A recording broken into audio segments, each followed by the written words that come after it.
tìm luôn quan môn sai từ lên cấp lên ngồi nhìn là với con môi na from bên bên ta lê nhi nhi bối một môn thóc là lê nhi nhi bối một môn thóc là con môn thóc nhi nhi ra sẽ bèn quan bối môn chặt lên con ra lê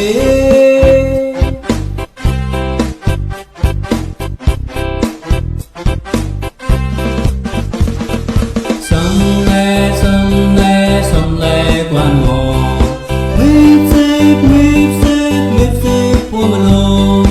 sông lê quan môn mịp xếp của mình luôn ye sai to ye prak nang hoa ye với con môi ra lê sông con nghe ra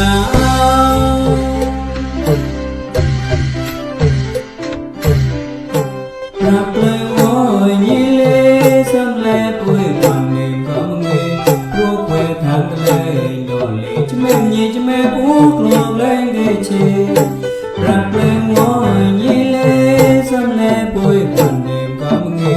ruột quê thang lên đổ lệ cho mềm nhẹ cho mẹ buộc lột lên ghế chê tao làm lại lê prak lên về tao làm lại lê cái nhạc lên về con môi được ra lê sai ta lên chết lên qua rồi nó mò cái chết còn lăng ăn gì lê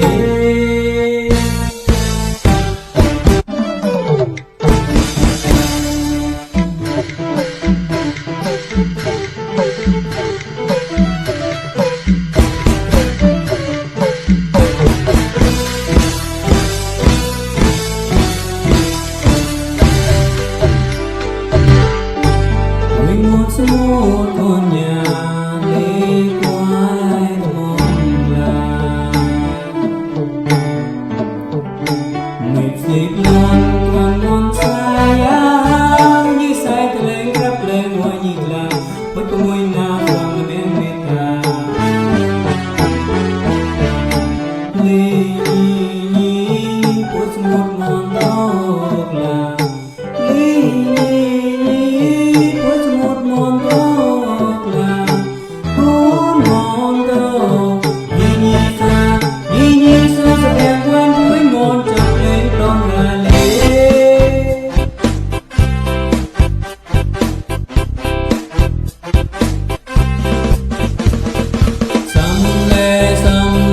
sông lê quan môn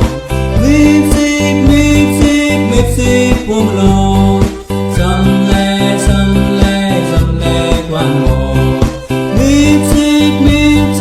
mịp xếp của mình luôn ye sai to ye prak lai hoa ye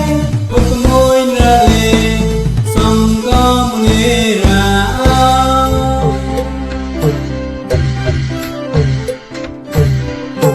prak lai ngồi nhí lê sông lê tuổi còn niềm không nghe ruột quê than lên đỏ lệ cho mềm nhẹ cho mẹ buộc lột lên ghế chê